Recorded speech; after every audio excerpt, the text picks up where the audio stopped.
Mañanas en Libertad, con Luis del Pino.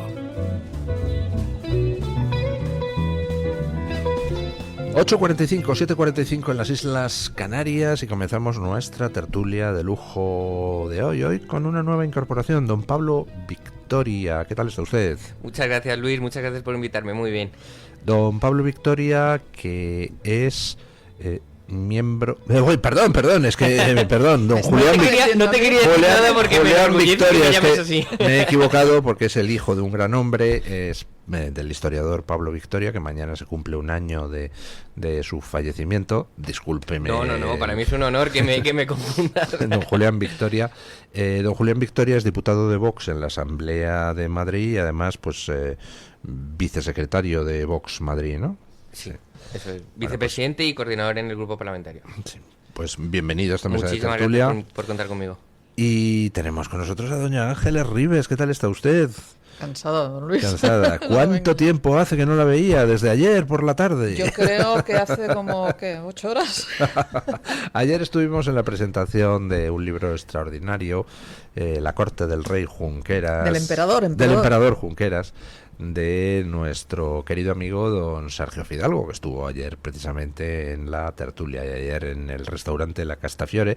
Por cierto, restaurante maravilloso donde pueden ustedes ir a cenar y pues los camareros cantan ópera y zarzuela y esas cosas, o sea... Una cosa extraordinaria, la verdad. Los que venimos de provincias y no tenemos esas cosas.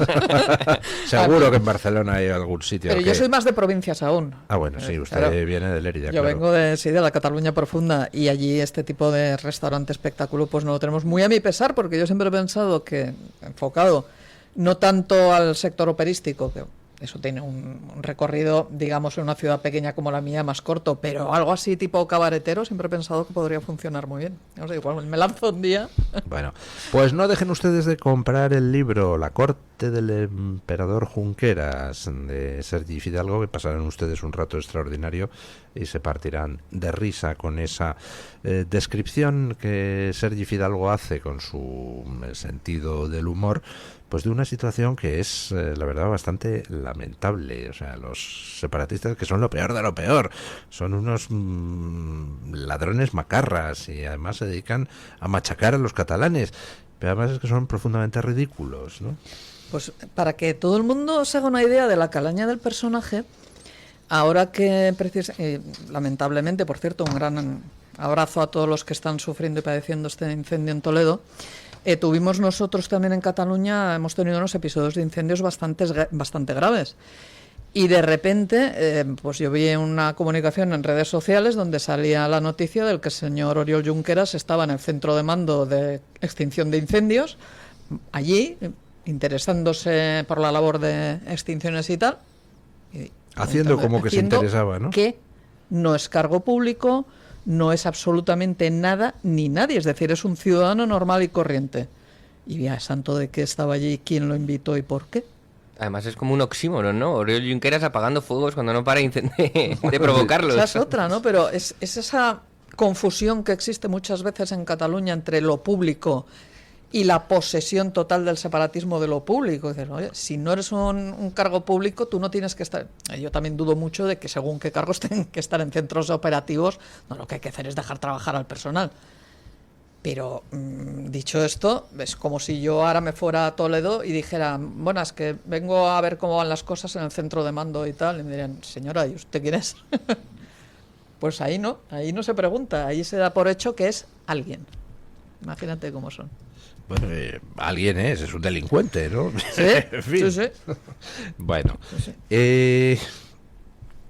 Me gustaría que me aclarara usted, doña Ángeles, una cosa curiosa. Dentro del problema migratorio que hay en España, que es gravísimo en todas partes, pues si hay una región especialmente asolada por lo que son las consecuencias indeseadas de la inmigración irregular, por ejemplo, la inseguridad ciudadana, esa región es Cataluña. ¿Cómo es posible que al final pues la mecha prenda en Torre Pacheco y se produzca un estallido en Torre Pacheco y no se haya producido antes en Cataluña? No, sí que se ha producido. Otra cosa es la difusión que haya tenido el tema, pero yo quiero recordar que el problema de una inmigración descontrolada y que además aboca problemas de convivencia tremendos. En Cataluña lleva produciéndose desde hace más de 30 años. Otra cosa, insisto, es en el oasis mediático catalán la repercusión que tiene, pero si buscan ustedes en hemeroteca y tiran, verán los sucesos de Terrassa, de Cananglada, verán, en fin, en Sabadell hay problemas, en Hospitalet hay problemas, en Salt ni le cuento, en Lérida, por supuesto, ha habido problemas.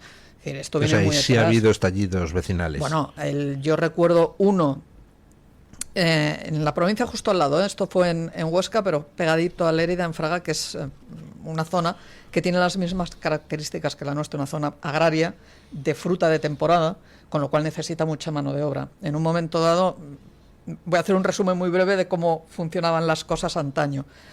La mayoría de la gente que trabajaba en las explotaciones agrarias, que eran familiares, eran directamente los familiares, y luego pues todos los chavales jóvenes que necesitábamos sacarnos el carnet de conducir o sacar unas perricas para el verano, pues íbamos a trabajar en verano recogiendo la fruta. Llega un momento en que las condiciones económicas mejoran, el trabajo en el campo ahora es durísimo, las cosas como son, y entonces se busca una profesionalización, porque no podía ser que la gente estuviera así. Normalmente cuando uno iba a trabajar en verano para sacarse las perricas iban completamente en negro, como son. Y entonces necesita una mano de obra. Claro, llega un momento en que hay mucha gente que no quiere hacer ese tipo de trabajo y se empieza a tirar de temporeros. De temporeros. ¿Qué pasa en Cataluña concretamente? En Cataluña lo que sucede es que el separatismo le gusta atraer a un tipo de temporero que no sea hispanohablante. ¿Por qué? Pues porque entienden que será mucho más fácil que sean dóciles y sumisos a las tesis separatistas si total tienen que aprender de todos modos un idioma que no es el suyo. Y entonces empiezan a traer mucha gente de la zona del Magreb y a mover a ciertos personajes relacionados con estas redes a través de la Fundación Nuevos Catalanes, etcétera. Con lo cual, lo que tenemos es una gran cantidad de temporeros que vienen de Argelia, de Marruecos, vienen muchos también de Senegal, de Nigeria, en fin, de toda la zona del norte de África. Claro, aquí es que se conjugan dos cosas.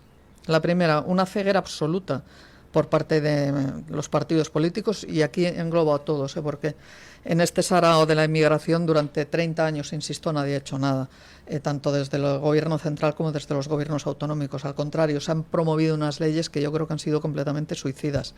Pero es que además se produce una ceguera y un desconocimiento absoluto de la realidad de lo que sucede en África. Es decir, los disturbios que estamos viendo ahora mismo en Torre Pacheco, que antes estuvieron en El Ejido, en Cananglada, insisto, en Fraga, etcétera, en Salt, todo eso se produce en el mismo Marruecos.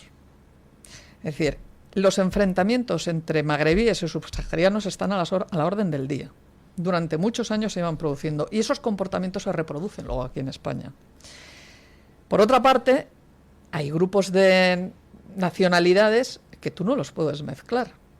Por ejemplo, en el albergue de mi ciudad, más que albergue, en el operativo que se hace para acogida de temporeros, pues hombre, tú no puedes meter a gente que viene de Marruecos junto con los de Argelia, ni los puedes meter a los de Nigeria con los de Senegal, porque acaban a tortas, porque entre ellos no se soportan. Claro, el que te monta el operativo aquí de todo eso no tiene ni idea, viene aquí Happy Flower total y te dice que no, que tiene un operativo para 80, 90 X personas. Entonces, hay un desconocimiento enorme de quién viene, que esa es otra, de las condiciones en las que va a estar y después de lo que va a hacer aquí. Porque de toda la gente que viene, pues hay muchos que vienen con contrato de trabajo. Hay otros que vienen sin contrato de trabajo, pero con la posibilidad de trabajar porque tienen los papeles en regla. Pero luego hay muchísimos que vienen que ni tienen la posibilidad, ni tienen los papeles, ni tienen nada. Entonces, ¿qué haces con ellos?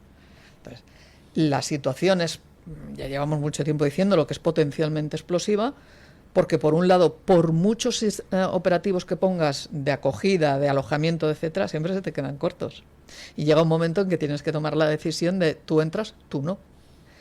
No se abre tampoco la posibilidad que las pequeñas explotaciones tengan sistemas de alojamiento pequeños, modulares, de quita y pon, para que nos entendamos, con la campaña de la fruta, y se exige que sean los ayuntamientos, además, los que se hagan cargo de todo eso. Entonces la situación al final llega a un momento en que, bueno, pues tienes gente durmiendo en las calles, tienes problemas de higiene, tienes problemas de todo tipo, de convivencia, etcétera. Y luego añádele usted todo lo que son, aparte, el tema de los acogimientos de menores no acompañados. Es decir, se consumen una serie de recursos para dar acogida y apoyo a una serie de personas.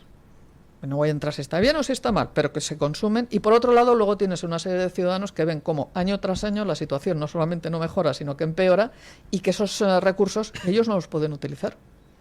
Porque esta es una cosa muy divertida. Es decir, si mi ciudad pone un albergue para que duerman, se laven y tengan instalaciones para el lavado de la ropa, etcétera, etcétera, etcétera, para gente que viene a trabajar temporalmente en la campaña de la fruta, haciendo que eso no lo paguen las organizaciones agrarias o las empresas agrarias, ¿por qué entonces no se hace lo mismo con los trabajadores que van a la construcción y que vienen a hacer una obra puntual que va a durar 2 meses?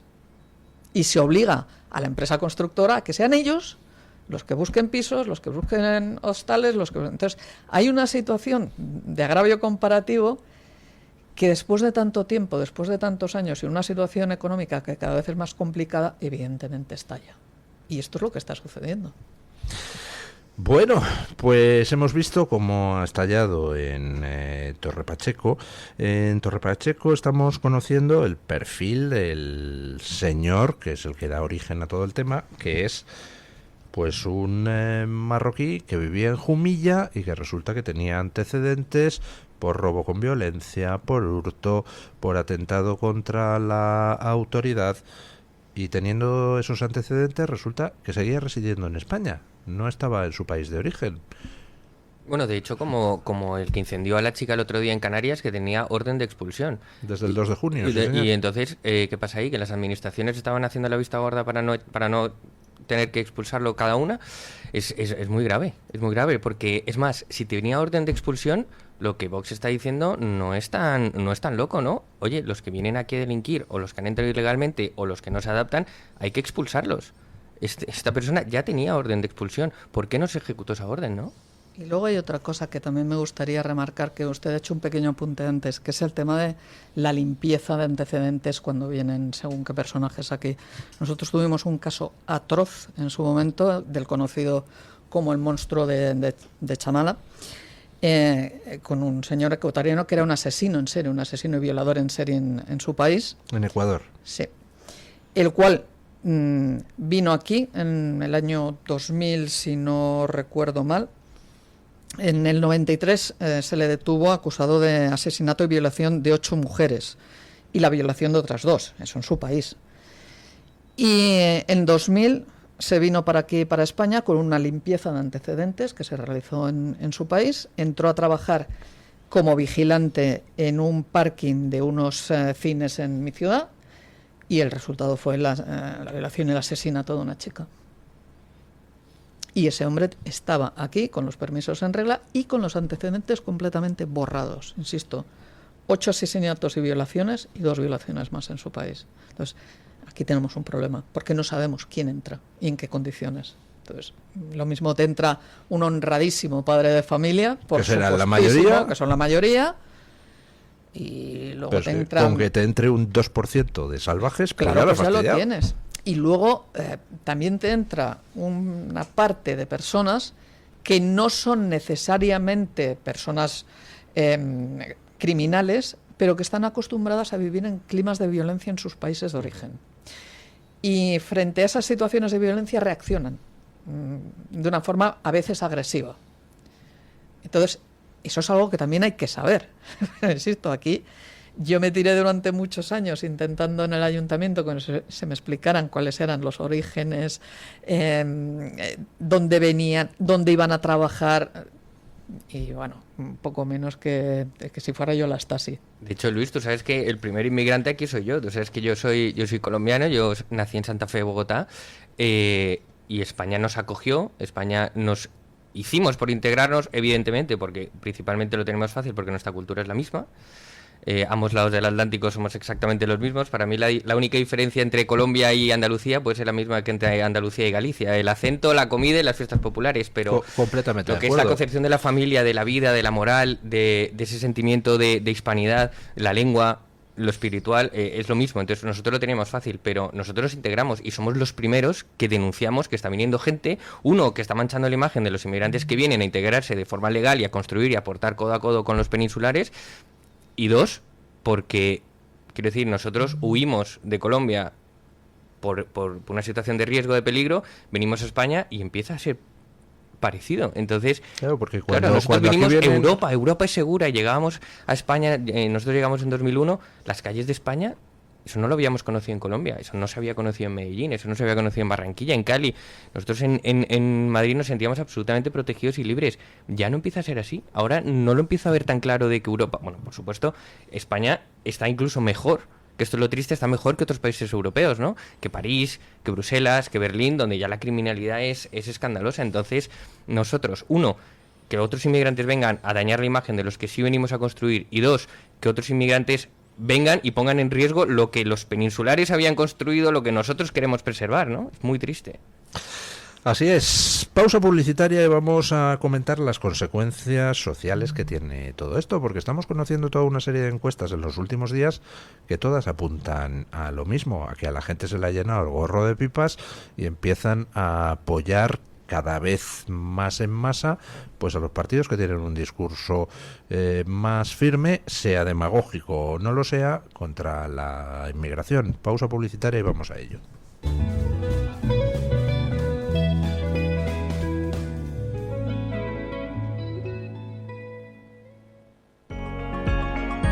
Si quiere solucionar con éxito su pérdida auditiva, visite Mi Centro Auditivo.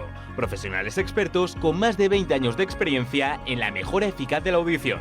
En Mi Centro Auditivo le ofrecen la tecnología más vanguardista, como los audífonos Phonak, que cuentan con los avances más novedosos en prestaciones tecnológicas, diseño y conectividad. Reserve su cita y disfrute de un mayor bienestar con una mejor audición. Están las burgers y los perritos que cuando las pruebas... Y luego están los que con un solo bocado... Siento un king, es mi actitud. Flípalo con la gama de productos del Pozo King App. El Pozo King App. Preparar y reinar. ¿Quiere anunciarse en la radio y no sabe por dónde empezar? En Radio Libertad le brindamos la oportunidad de promocionar su negocio en una emisora comprometida con la libertad de expresión. Aproveche nuestras ofertas exclusivas para nuevos clientes. Además, si aún no tiene su anuncio preparado, no se preocupe, nosotros lo creamos por usted. Contáctenos hoy mismo a través de publicidad@radiolibertad.es o llámenos al 91 732 4895. No lo piense más. Anúnciese en Radio Libertad. La libertad en tu radio. Muchas enfermedades somáticas del tracto digestivo, epidérmicas, de la columna vertebral, endocrinas, coronarias, tienen su origen en desequilibrios provocados por el moving, el estrés y problemas vivenciales, que se podrían paliar o evitar cuando sin prejuicios ni estigmas se acudiera con toda naturalidad al psiquiatra. Es un consejo del Hospital Psiquiátrico San Francisco de Asís y la Comunidad Terapéutica San Antonio de Málaga. ¿Quieres recibir mensajes de Julio Ariza para estar informado de todo lo que ocurre en el mundo? Abre la aplicación de Telegram en tu móvil y escribe en el buscador Julio Ariza. Fíjate en que sea el canal oficial, el de @Julio Ariza el Toro. Haz clic y dale a unirme para seguirlo. Y listo. Y ahora también en WhatsApp. Conecta con Julio Ariza. El restaurante El Torreón está de moda. Vende copas a sus 7 terrazas al aire libre en la cima del Monte de El Pardo. O disfruta platos como la auténtica carne picaña brasileña. Y los mejores pescados y carnes como el lomo de buey auténtico. Cocina abierta de 11 de la mañana a 1 de la noche. Disfruta de su famosa paella con langosta y sus 7 amplísimos salones climatizados. Grandes vinos y licores. Fantástico parking. Reservas en restauranteeltorreón.com. El plan más refrescante del verano. ¿Tu piel ha perdido firmeza? ¿Tus articulaciones están más rígidas? La fórmula de Aminopac contiene aminoácidos precursores del colágeno y vitamina C necesarios para la salud de tu piel, huesos y articulaciones. Dale a tu cuerpo lo que necesita para producir colágeno con Aminopac. Pídelo en tu herbolario o farmacia o visita ahora mederinutrición.com.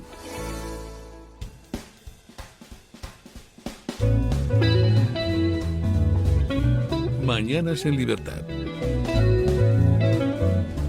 En relación con lo que hablábamos antes de la pausa publicitaria, doña Julia García Amado pues nos recuerda un tuit del Ministerio de la Presidencia, Justicia e Interior, del Ministerio de la Presidencia, Justicia, es que ya no me sé todos los cargos de Bolaños, y Relaciones con las Cortes, del año 2022, que dice: los antecedentes penales pueden ser un problema a la hora de obtener la nacionalidad española, sacar o renovar permisos de residencia. Aquí te explicamos paso a paso cómo solicitar la cancelación de antecedentes penales, y dices: vayas a esparragar.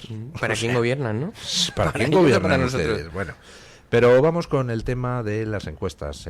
Hace pues no demasiados días salía esa encuesta del CIS de Tezanos. El CIS de Tezanos es una basura, pero comparando el CIS de Tezanos con el CIS de Tezanos anterior, pues ves la evolución de la basura, ¿no? Ves la evolución de la basura, ves las tendencias.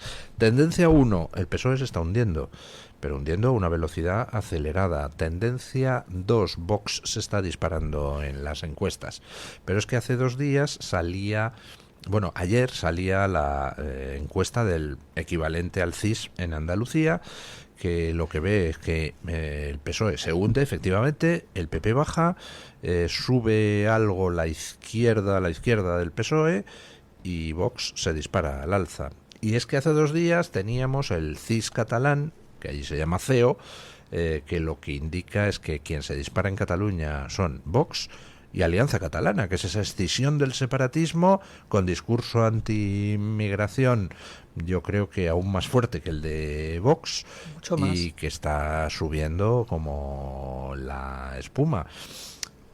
No sé, ¿qué les sugieren a ustedes estos datos? Bueno, yo creo que es una tendencia clara. Evidentemente, como decías, no te puedes fiar del CIS de Tezanos. En general tampoco nos fiamos de las encuestas, pero sí que el termómetro, que es nuestra calle, la calle que es nuestro termómetro, sí que nos indica ese sentimiento profundo de conexión con las ideas de Vox. Particularmente en los jóvenes, una franja de edad de 18 a 35 años, donde si solo votaran esa franja de edad, Vox tendría la mayoría absoluta. Se prueba en Andalucía, se prueba en Cataluña, se prueba en múltiples encuestas que están saliendo, que Vox cada vez representa más la alternativa, ya no solo de los jóvenes, sino de todo un pueblo español cansado de las políticas que durante 50 años ha traído el bipartidismo. En este caso concreto están ya cansados el 70% de los españoles de la inmigración ilegal. Vox, por supuesto, es el único partido que representa ese discurso y que abandera la defensa de nuestras fronteras. Y en tantos otros, el único partido que denuncia el problema de la vivienda, el único partido que denuncia el adoctrinamiento en los colegios, el único partido que denuncia la estafa del Pacto Verde Europeo y las políticas europeas, donde, por cierto, gobierna el Partido Popular con Partido Socialista. Entonces, creo... Bueno, el único partido en toda España, menos en Cataluña, donde está Alianza Catalana. Eso es. ¿Cuál es la diferencia? Que nosotros, evidentemente, somos de patria y unión, y ellos son, han heredado ese discurso independentista. Pero, aún así, te das cuenta que en todos los partidos la gente, el sentimiento contra la inmigración está creciendo. Alianza Catalana está intentando también coger votos o discurso anti-inmigración, que por supuesto lo lleva diciendo Vox desde hace 10 años, con el óbice, digamos, que bueno, ellos tienen ese discurso independentista que por supuesto a nosotros no nos representa. Pero en general creo que las encuestas lo que están diciendo es eso, es que el partido de sentido común está creciendo, los partidos clásicos de la vieja política se están hundiendo, y la gente está empezando a ver que igual llevamos 50 años de estafa. ¿Qué está pasando con la Alianza Catalana allí? Porque Vox tiene una subida fuerte según el CIS catalán, pero la subida de Alianza Catalana es todavía más fuerte y parece que le quita a Junts, pero que le quita también a RC, pero que le quita también al PSC, e incluso parece que hay cierto trasvase de gente de PP y de Vox hacia la Alianza Catalana. Es que Silvia Orriols tiene un discurso muy desacomplejado, abiertamente islamófobo, abiertamente hispanófobo, y eso hace que tenga 2 segmentos de voto muy claros y que van a su favor. Uno de ellos es evidentemente el voto separatista de muchas personas que en su momento se han sentido traicionadas, porque al final la Declaración Universal de Independencia y tal pues duró 8 segundos y la Republiqueta Catalana todavía no funciona en teoría, de facto la verdad es que operamos como tal. Pero hay un sector amplio del separatismo que está muy descontento con lo que ellos llaman el procesismo, es decir, la sumisión por parte de aquellos que les habían prometido la separación y la independencia de Cataluña en unos cuantos meses y que, una vez han tocado pelo y poder y están cómodamente apoltronados en las instituciones públicas con unos buenos sueldos y unos buenos presupuestos, pues están ahí rascando poquito a poquito, en fin, lo que hacía Pujol de toda la vida, lo que llamaba el peix al cove, ¿no? Que era ir rascando, pero no tan de forma tan descarada que se pudiera acabar el chollo de aquí para mañana, porque entonces de qué íbamos a comer.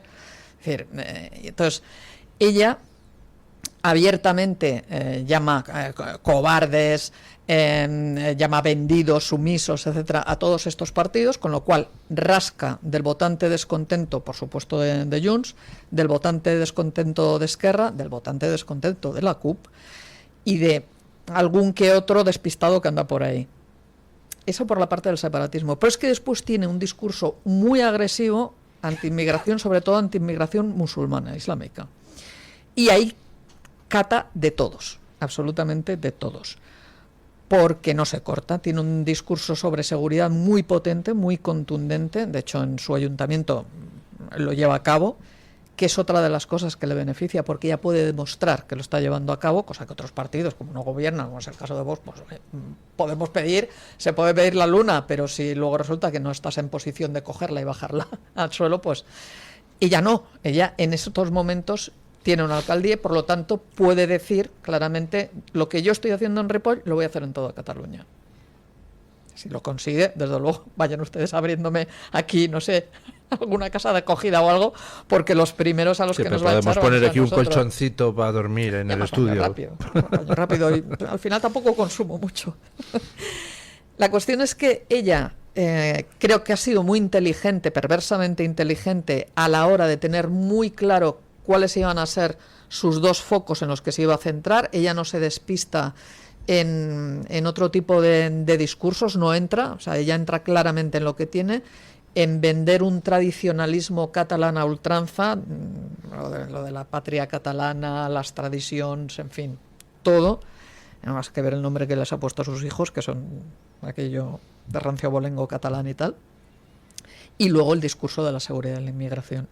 Eso en provincias como la mía, que tenemos graves problemas de convivencia, pues hombre, yo creo que ahí va a sacar entre muy buen el resultado. Separatismo, ¿no? Luis, si me permites un inciso a lo que, Sí. a lo que ha dicho Ángeles, porque ha dicho no, porque ella gobierna en Ripoll, entonces puede extrapolar lo que está haciendo Ripoll a Cataluña. Sin ir más lejos, Vox en Madrid gobernamos en 28 municipios, estamos haciendo políticas de avance en el sentido común extraordinarias, y no solo donde gobernamos, sino además donde somos decisivos. Murcia y Valencia son claros ejemplos donde cuando Vox es decisivo se hacen políticas extraordinariamente favorables para los españoles. Por ejemplo, lo que se firmó con Valencia con el tema de la inmigración, en la prueba de determinación de la edad de los menas, que al final no son tan menas, cuando se les hace pruebas de edad a esos menas que entran ilegalmente en España, resulta que en el 80% de los casos tienen más de 25 años. Entonces, Más de 25 claro, años. no son tan niños. Unos chavalotes. Exactamente. Todos en edad militar, por supuesto, y solo vienen hombres. Entonces, Vox, como gobierna en muchos sitios, cientos de ayuntamientos, ciudades extraordinariamente grandes, Sevilla, Valencia, etcétera, nosotros sí que ya estamos pudiendo implementar lo que llevamos diciendo tanto tiempo ahora que estamos en gobierno, y por supuesto cuando lleguemos al gobierno de España ni qué Permítanme decir. que haga un quiebro, parece que cambio de tema, pero no cambio de tema, y me explicaré a continuación. Hoy nos despertamos con una noticia curiosa, y es que en el en el Consejo General del Poder Judicial, que estaba bloqueada el nombramiento de los presidentes de sala, de la Sala 2 y la Sala 3 del Tribunal Supremo, es decir, la Sala Penal y la del Contencioso Administrativo, de repente, ayer, después de meses de bloqueo, las dos candidatas del gobierno a presidir esas dos salas, ¡pum!, se retiran. Y dices, uy, Vamos a ver, un momento. Este no es el gobierno que está intentando sacar adelante la ley Bolaños para controlar la justicia, no es el gobierno que está acorralado por la corrupción y necesita desesperadamente controlar la sala segunda del Tribunal Supremo, huele a pacto del etcétera. partidismo, ¿no? De repente, ¡pum!, se quitan de en medio las dos candidatas progresistas. Y dices, un momento, ¿qué ha pasado en estos últimos días? Y te vas 2 días atrás y dices, el Tribunal Supremo le dice al juez Peinado que no ve motivos para Bolaños, para enjuiciar a Bolaños por el caso de lo de Begoña Gómez. Y dices, uy, mamma mía, ¿ha habido pacto? Y luego miras hacia Cataluña, y por eso decía que no es tan cambio de tema, y ves de repente que los socios de Sánchez y de Illa le dejan tirado en el Parlamento y con su abstención propician que 2 mociones de reprobación contra Salvador Illa fueran aprobadas ayer. ¿Qué está pasando? ¿No están pasando cosas muy raritas en la política nacional? ¿Hay pacto ya para, en fin, dejar en... Pacto no tácito, demasiado, ¿no? Sí, dejar en no demasiado los casos de corrupción del PSOE y a cambio pues el PSOE no avanza en sus planes de colonización de la justicia?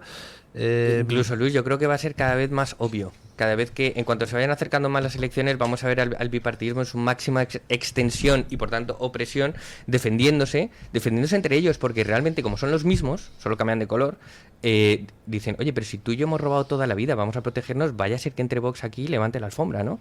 Entonces, claro, estamos, y lo vas a ver en los medios de comunicación, como poco a poco los satélites de los dos partidos van a empezar a vender la idea del gran pacto de Estado. Se viene un pacto por la regeneración democrática en España para no depender de los supuestos extremos. Nos meten a Vox en un extremo, todavía no sé por qué, porque Vox no es de extremo, sino de extrema necesidad.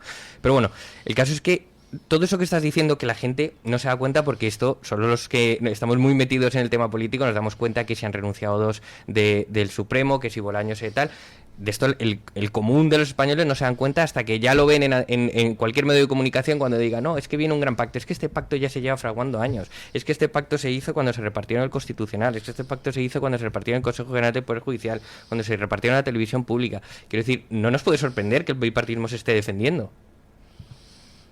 ¿Usted cree que hay pacto, doña Ángeles? Yo no me atrevo a asegurarlo porque, entre otras cosas, yo mi conocimiento de la política, sobre todo de lo que se cuece aquí en Madrid, es mucho más limitado de lo que tengo el conocimiento en Cataluña. Sí que es verdad que en Cataluña los presuntos socios son especialistas en apuñalarse mutuamente cada 2 por 3, porque se odian profundamente.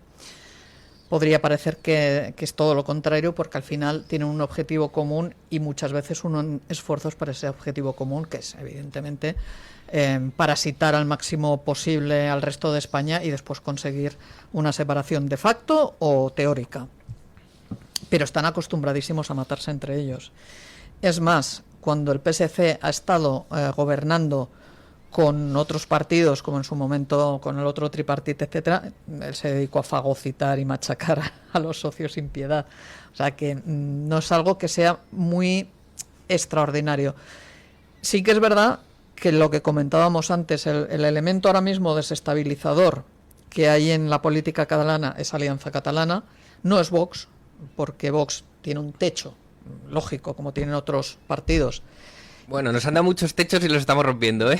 No quiero que se me malinterprete, es decir, vamos a ver, en su momento los partidos, aquellos partidos que se presentaban para cambiar las cosas dentro de Cataluña y acabar con el separatismo, etcétera, llegaron a su punto álgido, que fue con Ciudadanos, 36 diputados. Entonces, aquello se malogró. No vamos a entrar otra vez a explicar la historia, que ya creo que mis oyentes... ¿Para qué llorar por la leche derramada? Por la leche derramada. Pero si uno ahora suma la suma de Vox y la suma de Partido Popular, no dan esos diputados que se sacaron en su momento. ¿Dónde han ido a parar? Pues una parte volvió al redil del PSC, pero hay otra buena parte que no está ahí, que está en la abstención. Y de ese votante de la abstención está, primero, el Partido Popular intentando rascarlo y yéndose hacia unas posiciones, aquello de lo más a la derecha posible de la izquierda del PSC, a ver si rasca de ahí. Yo creo que ese voto que antes era de Ciudadanos no lo va a conseguir, porque ya no está ahí. Y luego hay muchos movimientos intentando captar un voto abstencionista que está completamente desengañado y que va a ser muy difícil movilizarlo. Y en ese sentido, ni Partido Popular ni Vox en Cataluña lo están movilizando. Está movilizándolo, sin embargo, lo moviliza Silvia Riols. Por lo que decíamos antes, que está pescando mucho. ¿Por qué? Porque Silvia Riols está movilizando a los descontentos del separatismo y a los descontentos de la seguridad en la inmigración. Entonces, un discurso, como puede ser el de Vox, que en Cataluña había sido tachado, y en el resto de España también, pero sobre todo en Cataluña, de fascistas, xenófobos, no sé qué, no sé cuántos, resulta que te lo hace un partido catalán mucho más salvaje y entonces ya no es ni racista, ni xenófobo, ni tal, ni cual. Entonces, rasca de ahí. Y por eso me refería con el tema de los techos. Evidentemente, la labor que tenemos que hacer todos, los que queremos que Españita siga siendo Españita y tal, es procurar el máximo de afluencia de votos, tanto a Vox como al Partido Popular, a los partidos que ahora mismo representan algo parecido al constitucionalismo.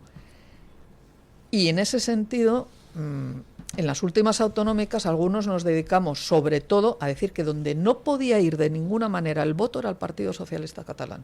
Porque el Partido Socialista Catalán, en cuanto le dejas, asoma el pelo de la dehesa y sale el separatista y el clasista que lleva dentro.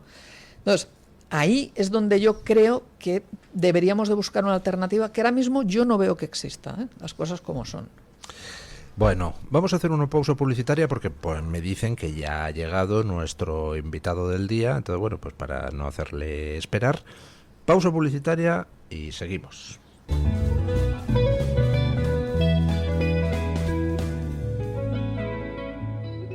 ¿Quieres recibir mensajes de Julio Ariza para estar informado de todo lo que ocurre en el mundo?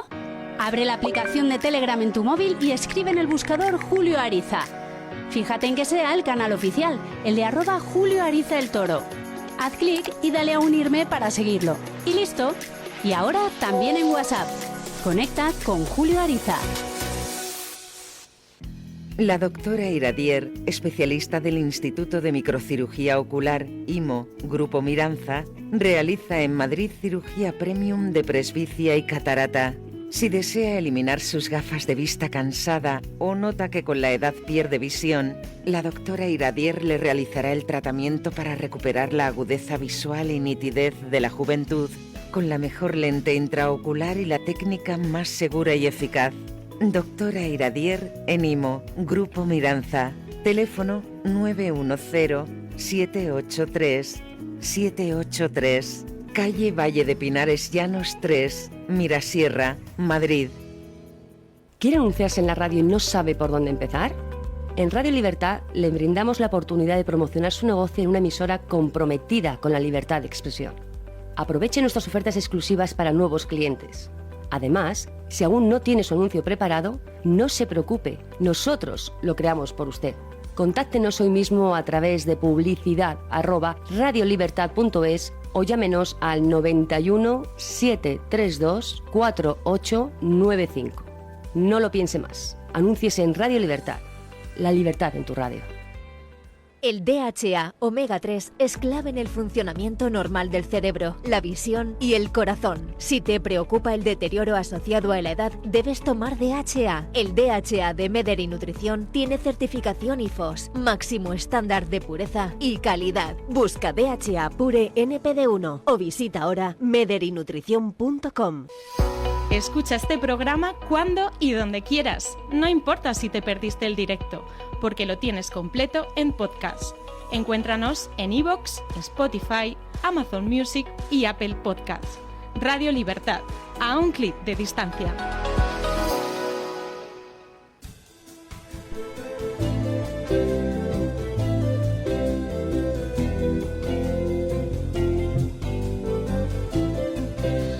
Bueno, pues tenemos con nosotros a don Jesús Palacios, coautor junto con Stanley Payne de un libro que fue editado en 2014, una biografía sobre Franco, que fue un bombazo editorial, y ahora se reedita el libro con un nuevo prólogo. Don Jesús, muy buenos días, bienvenido. Buenos días, don Luis y compañía. Un placer, muchas gracias. Sí, es una nueva edición, aprovechando, nos lo ha puesto en línea de salida el presidente Sánchez al declarar 2025 el año de Franco. Por lo tanto, con cumplirse 50 años del fallecimiento de Franco, 50 años que llevamos también de proceso de transición falsamente llamada democrática, por lo que estamos en un estado fallido, pues nos ha dado la oportunidad a través de La Esfera de sacar esta nueva edición al profesor Peña y a mí, agradeciéndoselo a Imelda Navajo, directora general de La Esfera, con un nuevo prólogo, como muy bien acababa de comentar Ángeles, pues un prólogo, precisamente un ensayo histórico-político sobre los 50 años sin Franco, pero con más Franco que nunca. ¿Hasta qué punto fue un bombazo editorial el libro en su día?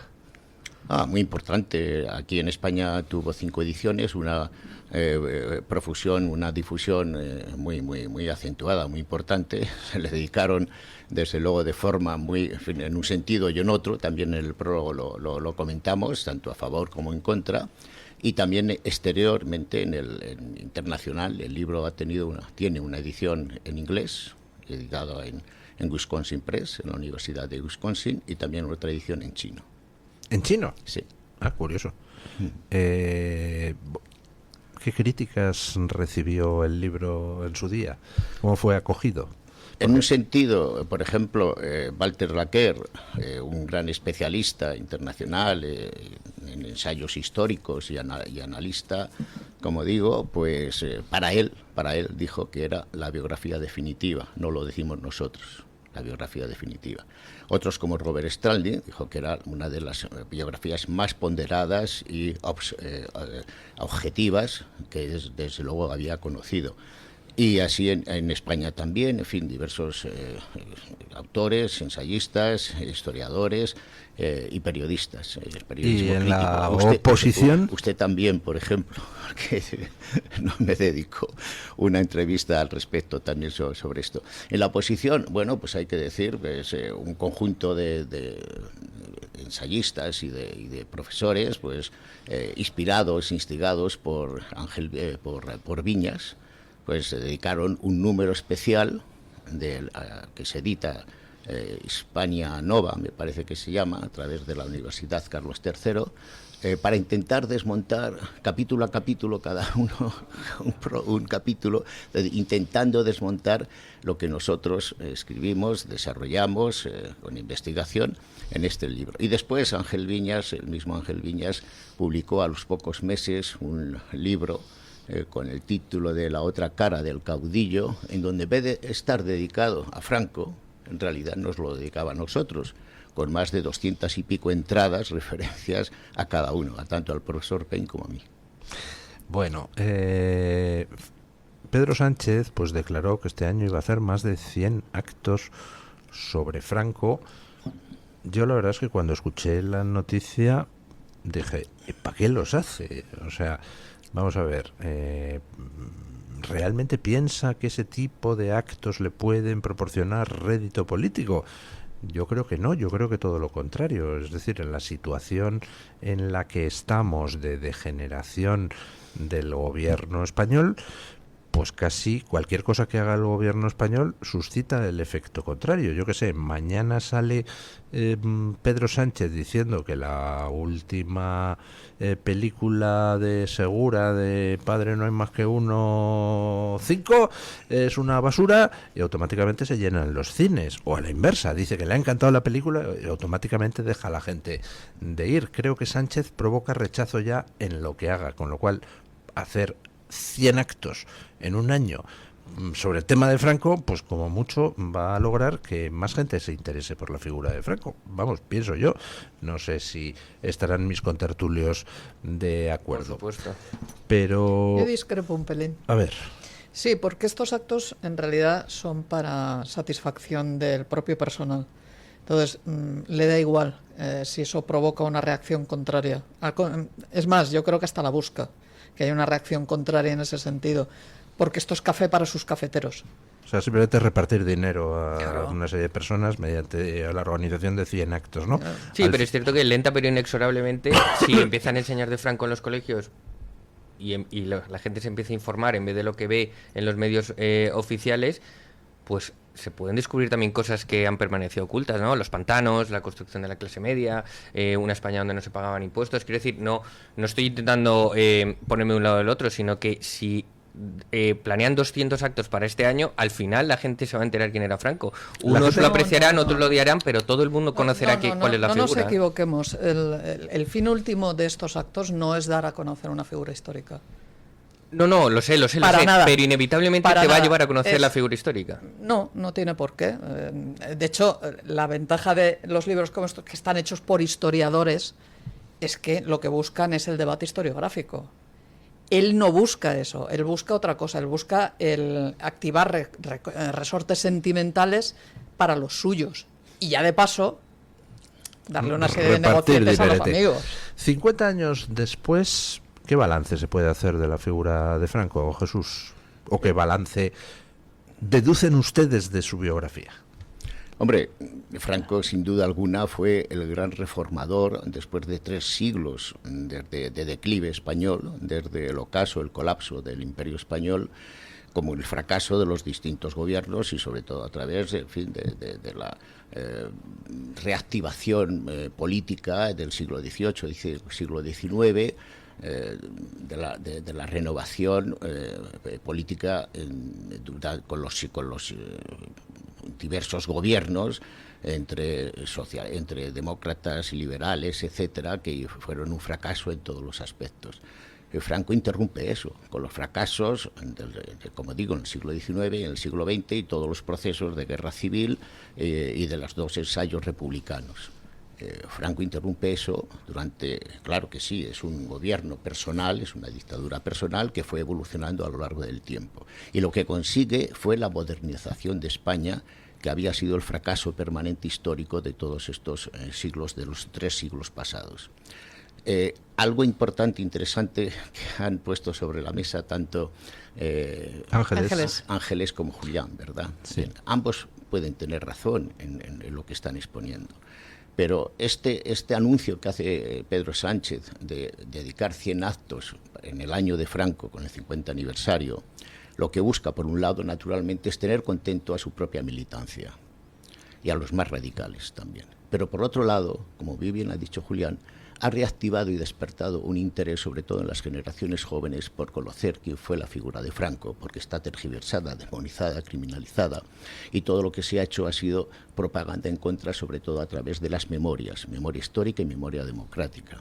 Por lo tanto, todo esto lo que ha hecho ha sido, con un efecto tremendo boomerang, volverse contra él y contra su propio ego. Naturalmente que no le importa nada, porque a un sociópata, a una persona que solamente busca gustarse a sí mismo en todos los aspectos y exhibirse de esta forma, no le importa un comino, le importa un bledo. En fin, sería capaz de matar a su propia madre o que su propia mujer estuviese en la cárcel, en fin, lo que fuese, con tal de seguir él manteniéndose en el poder, ¿no? Pero todo esto le está saliendo mal. De hecho, los 100 actos anunciados por parte de Franco de relevancia, de propaganda, que es lo que busca él permanentemente, la propaganda, solamente fue el inicial, un libro de presentación de Julián Casanova, que estaba lleno de chascarrillos, pero después todo ha sido un fiasco, uno tras otro. Y lo que ha habido es una profusión de ensayos, trabajos, programas, actos, etcétera, en el sentido contrario, y de exponer una imagen de Franco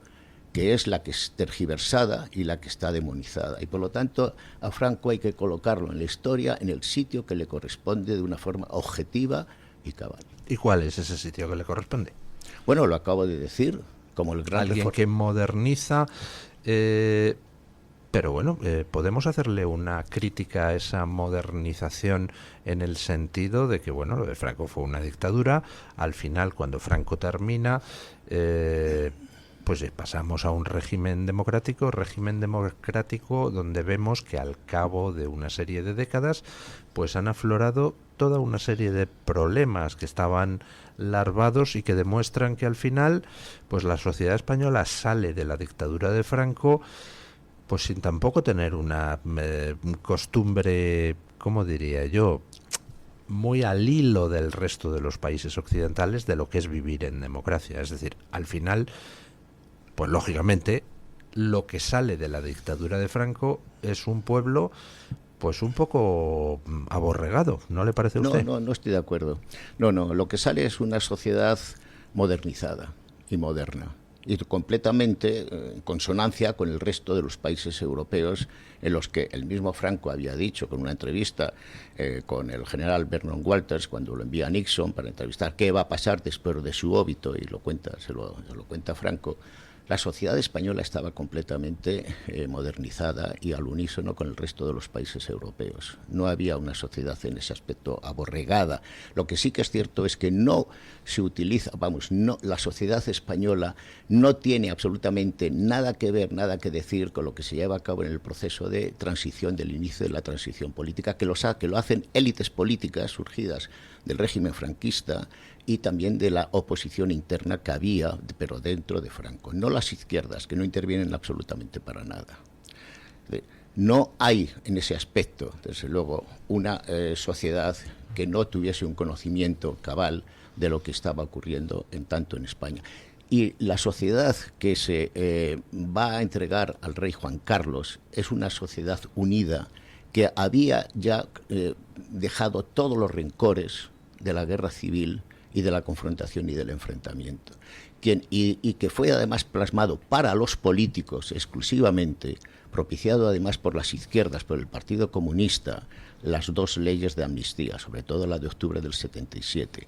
Exclusivamente esa reconciliación es para la clase política, las que vienen del exilio, Partido Socialista, Partido Comunista y separatistas, y también los políticos de interior que querían con esto buscar una especie de reconciliación para no confrontarse a través de lo que fue la guerra civil y después la dictadura de Franco. Pero no la sociedad. La sociedad se había reconciliado en los años 60 de una forma plena y absoluta. Luego, todo lo que se está contando de reconciliación y de llevarlo a cabo a través de las memorias históricas democráticas es absolutamente mentira, porque todo eso ha sido un acto de sovietización que no corresponden a un sistema llamado democrático y sobre todo trazado a través de parlamentos democráticos. Se suele asociar mucho la figura de Franco con el fascismo. Era una dictadura, dicen, de corte fascista, a la que se suele equiparar, pues, por ejemplo, con la Italia de Mussolini. Yo creo que eso es una visión bastante simplista, que el régimen de Franco pues tenía algunos aspectos de la ideología fascista, sobre todo al principio, aspectos que luego van desapareciendo a medida que evoluciona la dictadura. Yo tengo la sensación de que si se busca un paralelismo de Franco con algún otro dictador, se parece muchísimo más a Tito que a un Mussolini, por ejemplo. No sé si está usted de acuerdo. Franco fue por encima de todo un pragmático y por lo tanto se fue amoldando, porque nunca tuvo aspiraciones ni políticas ni tuvo ambiciones políticas.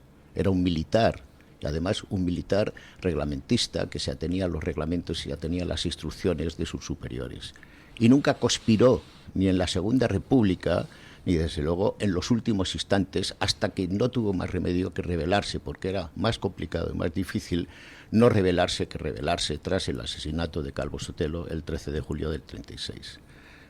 Lo que ocurre es que con ese pragmatismo de Franco, en donde es elevado a la categoría de mito por sus propios compañeros generales militares y después por la sociedad española, que también se revela en confrontación en una lucha revolucionaria, dos sistemas revolucionarios, el Partido Socialista y la integración del Partido Comunista, posteriormente con los grupos, con los gran colectivo anarquista, y quienes se oponen a ese proceso revolucionario con una contrarrevolución. Naturalmente que ahí estamos en un proceso en los años 30 en donde solamente había una salida frente al fracaso de los sistemas democráticos, que eran los regímenes autoritarios o los regímenes de dictadura.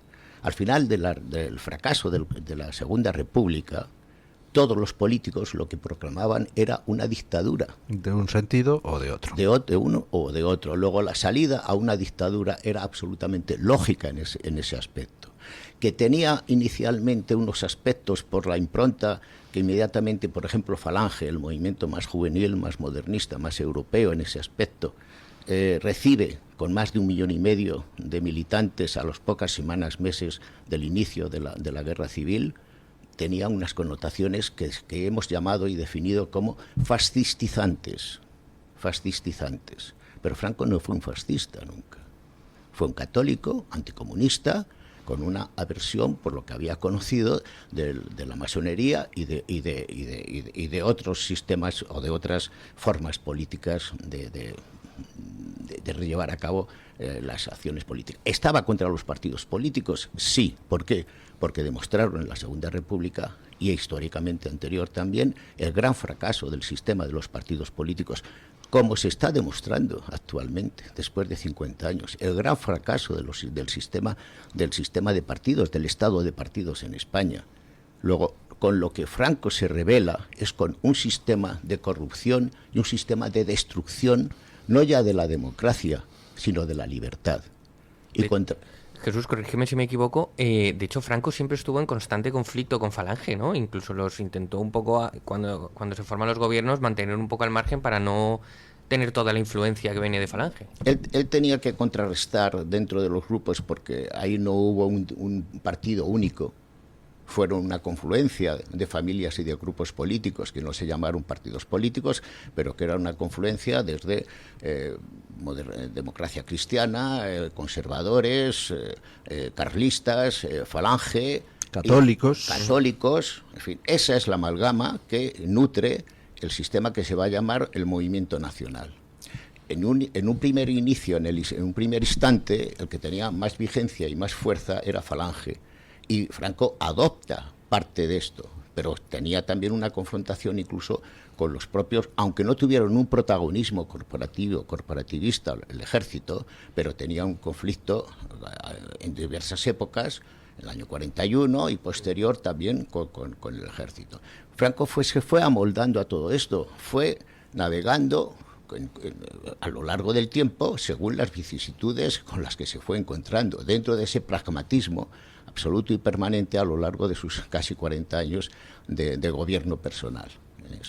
Hay de lo que Franco pudo hacer de bueno, hay algo que yo creo que podemos poner en su haber sin ningún género de duda, que es el hecho de que mantuviera a España fuera de la Segunda Guerra Mundial, a pesar de las presiones de la Alemania nazi para que nos incorporáramos a las potencias del eje, sobre todo porque a Alemania le interesaba hacerse con Gibraltar llave de entrada al Mediterráneo.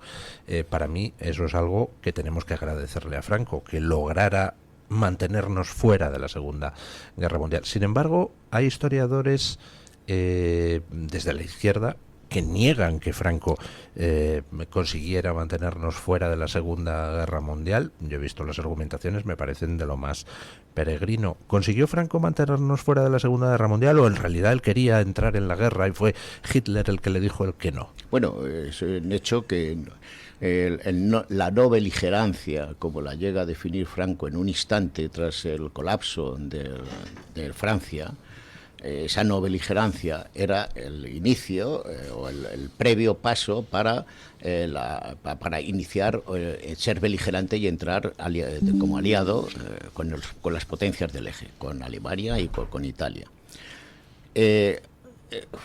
Había una seducción o una tentación, y era lógica, porque Alemania e Italia habían ayudado, y de una forma importante, no decisiva, pero sí importante, para el triunfo. El ensayo de guerra civil en España es un ensayo de guerra internacional. Están las potencias, sobre todo el gran poder de la Unión Soviética, por un lado, y la forma ecléctica, aunque apoyados por el gobierno del Frente Popular de Francia, menos por el británico, que apoyaban a lo que no era los republicanos, no era el gobierno republicano, era el del Frente Popular. Es que ese matiz es muy importante, porque el Frente Popular acaba con la Segunda República, no es Franco. Franco defendió la Segunda República y se opuso al golpe del 34 de socialistas que querían acabar con la Segunda República porque se negaron a reconocer las únicas elecciones limpias que hubo en la Segunda República, las del 33. Bueno, ¿qué es lo que ocurre durante esa época? Que naturalmente había una presión inicial para incorporarse al eje. Las circunstancias derivaron a que había que mantener un compás de espera sobre esto, porque no era nada seguro ni que Inglaterra fuese a capitular y a ser derrotada, y desde luego mucho menos después, ya con la incorporación de Estados Unidos en la Segunda Guerra Mundial. Lo que había era, desde luego, un deseo de atacar y destruir la Unión Soviética. La Unión Soviética, el régimen bolchevique, la revolución bolchevique, como expansión internacional del sovietismo y de los partidos comunistas. Entonces, Franco en ese aspecto navega de una forma inteligente a lo largo de su entrevista con Hitler en octubre del 40, en el 41, que hay una tentación también en ese aspecto, se ve forzado por las circunstancias a firmar el protocolo secreto de incorporación de España a la Guerra del Oeste, pero sin fecha. Eso es lo que le permitió la demora a no dar una fecha para que las tropas alemanas pudieran entrar en España para la conquista de Gibraltar, que era un objetivo. Luego, naturalmente, después las circunstancias, pues con la derrota del Eje, principalmente, se ve sometido a lo que no una claudicación, que es lo que le había dicho Gil Robles, cómo va a quedar Franco y su falange como una islita cuando han sido derrotados a las potencias del Eje. Sin embargo, resistió no con un aislamiento, resistió con un bloqueo y con una condena internacional, pero que se resuelve inmediatamente después, en el año 53, con los pactos, con los acuerdos con los Estados Unidos, con la entrada en la ONU en el año 55, inspirada o instada por Estados Unidos, y después, a partir de ahí, el desarrollo que se conoce. Ha dicho usted antes que Franco era un pragmático, y si hay algo que lo ejemplifica, a mi juicio, es el tema de la política exterior, porque efectivamente Franco saca a España del aislamiento, pues echándose en brazos de Estados Unidos, pero no tanto, porque llega a una serie de acuerdos con Estados Unidos, se alinea claramente con Estados Unidos en esa guerra fría contra la Unión Soviética, pero sin embargo, a la hora de reivindicar Gibraltar, Franco no dudó en pactar con el bloque soviético para conseguir que la ONU aprobara el mandato de descolonización de Gibraltar, con lo cual tenemos la paradoja de un dictador anticomunista que se alía con la Unión Soviética para derrotar en la ONU a Estados Unidos y a Inglaterra en su reivindicación de Gibraltar, ¿no? Resulta un episodio de lo más curioso. No, porque tenía una visión política que no alcanzaban ni siquiera a tener los políticos norteamericanos. Ejemplo, en la primavera, creo que es en junio del 65, Johnson le escribe una carta a Franco. Una carta es una carta realmente ejemplar en muchos casos, que le dice que se tiene que incorporar a la guerra del Vietnam, porque hay que luchar contra el comunismo, contra el Vietcong. Y piensa que Franco, anticomunista, va a ser el primero en fila para acudir ahí, aunque sea de forma simbólica. Franco le contesta con una carta absolutamente extraordinaria, diciéndole a Johnson, por eso de que estaba plegado o que estaba sumiso a los Estados Unidos, y no es cierto. Dice: presidente, no conozco la guerra del desierto, pero sí la de la jungla. Y en estos instantes, Ho Chi Minh es el hombre del Vietnam, es el hombre del Vietcong y es un patriota. Y yo le preveo que Estados Unidos va a salir derrotado de esta guerra. Se lo dijo 10 años antes de la derrota de la guerra del Vietnam. Naturalmente que Johnson no le hizo ningún caso en este aspecto, pero Franco era independiente, lo mismo que cuando le pidió que había que alejar las bases y la base de Torrejón por un posible riesgo en una guerra nuclear con la Unión Soviética, Estados Unidos y las potencias nucleares. Es decir, en ese aspecto no fue sumiso para nada ni con nadie. Tuvo las necesidades y posibilidades que se le fueron brindando a lo largo del tiempo, y en el desarrollismo después de los años 60 en adelante, o finales de los 50 en adelante, para hacer de España una gran potencia industrial, la octava, novena en los años 73-75, y una nación, como digo antes, unida. Usted ha dicho, don Luis, que una de las cosas importantes que consiguió Franco fue mantener a España fuera de la Segunda Guerra Mundial. Pero no solamente eso. La cuestión de la política social que se hace desde los años 38, 39, ya en plena guerra civil, 40 y después a lo largo de los 50, 60. La política social que se desarrolla, de la que estamos viviendo ahora, esa política social evolucionada, lo consigue Franco a lo largo de 20 y tantos años de desarrollo. Y después el gran industrialismo en lo que nos adelantamos 20 años a lo que ha sido China lo que está siendo China en estos momentos. Una pregunta. ¿Cómo ha sobrevivido este libro a las leyes de memoria histórica y de memoria democrática? Es decir, ¿no le han encarcelado a usted y a don Stanley Payne por publicar esto? Bueno, de momento gozamos de buena salud, así que... Que dure muchos años, ¿no? Bueno. Lo mejor es que pase para el poder Sánchez y demás, con toda la tirria que puede tener a esto, pues que pase inadvertido en ese aspecto, cosa que no les... Le voy a contar una anécdota, si me permiten, en unos segundos. Cuando salió, se editó en 2014 la otra edición, lo mismo, Franco, una biografía personal y política. Yo, que había mantenido en diversos momentos debates con Pedro Sánchez, siendo concejal del Ayuntamiento de Madrid y demás, entonces en Intereconomía, con un profesional como Javier Horcajo, pues nos veíamos 1 o 2 veces por semana. ¿Usted veía a Pedro Sánchez 1 o 2 veces por semana? Sí, sí, con un trato cordial, muy afable, con todo eso, en fin, un intercambio de teléfonos y todo esto. Supongo que ya no tendrá el teléfono que ha estado agujereado, ¿verdad?, por el Mossad o por Mohamed o quien, en fin, como sea, por los servicios de inteligencia. Bueno, yo me lo encontré en un acto en 2014, en el otoño, cuando se editó el libro. Entonces lo íbamos a presentar y yo le dije... Hombre, Jesús, me saludó muy efusivamente, le dije, Pedro, sería muy interesante que presentaras el libro. Presentaras este libro con nosotros, ¿verdad? Había pensado, pues en fin, varias personas, Luis María Anson, Pedro Sánchez y demás, y esto. Sonrió, me dio un golpe en la espalda y me dijo, bueno, yo no lo puedo hacer, Jesús, entenderá. Era secretario general, después de robar las elecciones también, que es en esto es un experto. Digo, pero no te preocupes. Yo te busco uno de la ejecutiva del PSOE que presente el libro. Igual lo tiene previsto ahora en los 200 actos estos, ¿no? ¿Y a quién le buscó de la ejecutiva? No, por supuesto a nadie. Ah, vale. Ya me había asustado. Es una de las cosas de las que tanto siempre dice Pedro, que después es una mentira patológica tras otra. Una última pregunta. Dentro de lo que es esa especie de mitificación, para bien o para mal, de las figuras históricas, pues un recurso muy socorrido es el de presentar a una figura histórica, pues a la que quieres desacreditar, como si fuera un perfecto imbécil. En cierta historiografía progre se presenta la figura de Franco como alguien que fue bajito, con el culo gordo, estúpido, con voz de pito y además mal militar.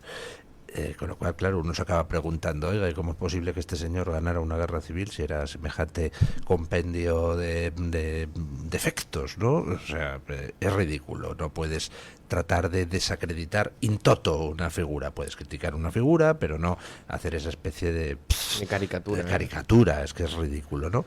Pero dentro de esa caricatura se suele presentar a Franco como alguien, pues más bien inculto, poco interesado por las cuestiones de la cultura. ¿Era así, Franco? En absoluto. Vamos, conozco muy bien, porque he investigado mucho en los fondos, en los archivos personal suyo, que hoy tiene la Fundación Nacional Francisco Franco, mientras que la pueda conservar, esos archivos, esos fondos documental, con sus manuscritos, los discursos que hacía, las cartas, todo. Esto lo escribía él personalmente, hasta los años 70. A partir de ahí ya... Él se escribía sus discursos. Lo escribía todo. Y sus libros.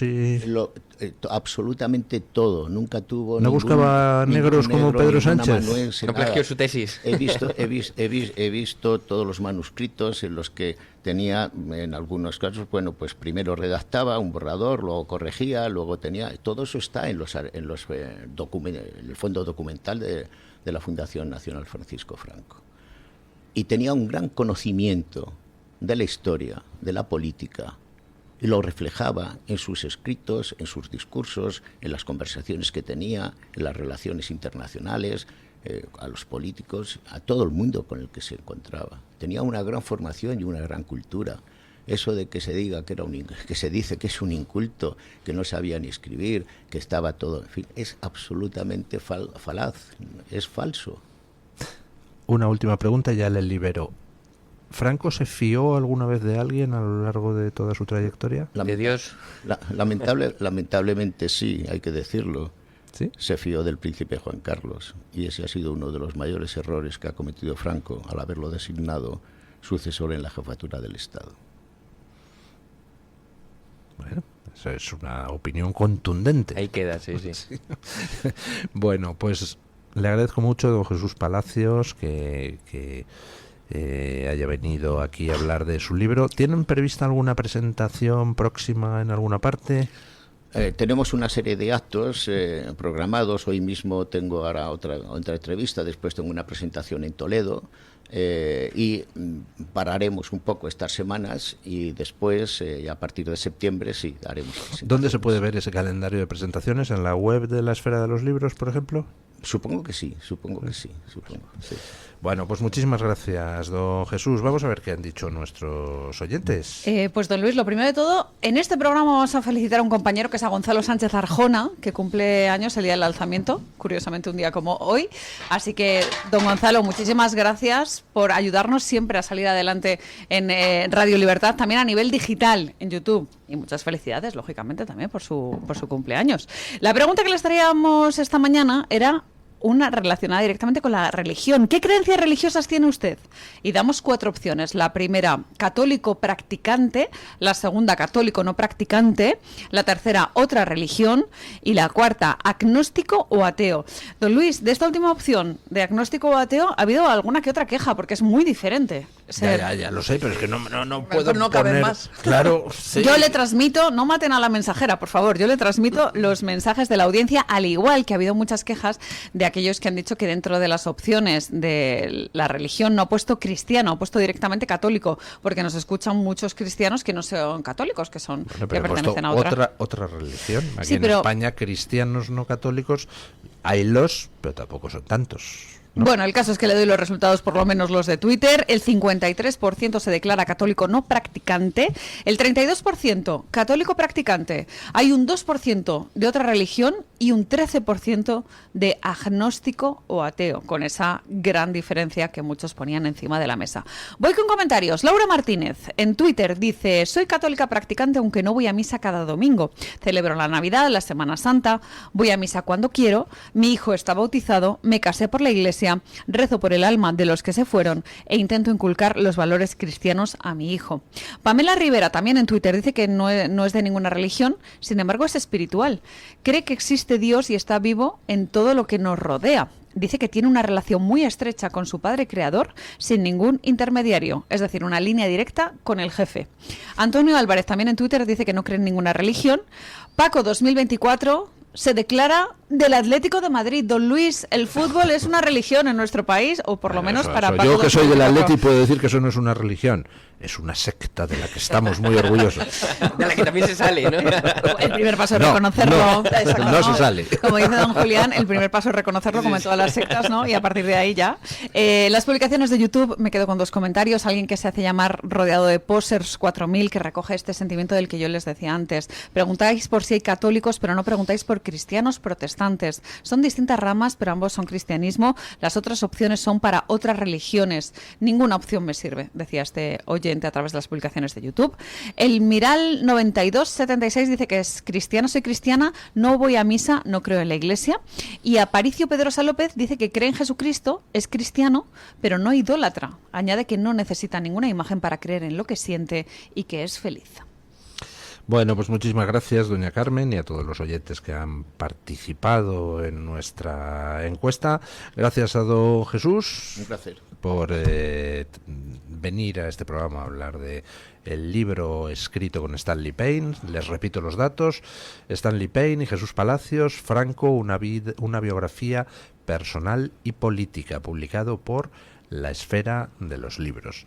Muchísimas gracias, doña Ángeles Ribes. Un placer, si como alguna siempre. vez pues llega la Orriols a la Generalidad, ya sabe que tiene usted aquí acomodo, cama, comida, lo que haga Me falta. marcarán hombre. con algún tipo de símbolo, no sé, un toro aquí. Un toro de Osborne. De Osborne, sí.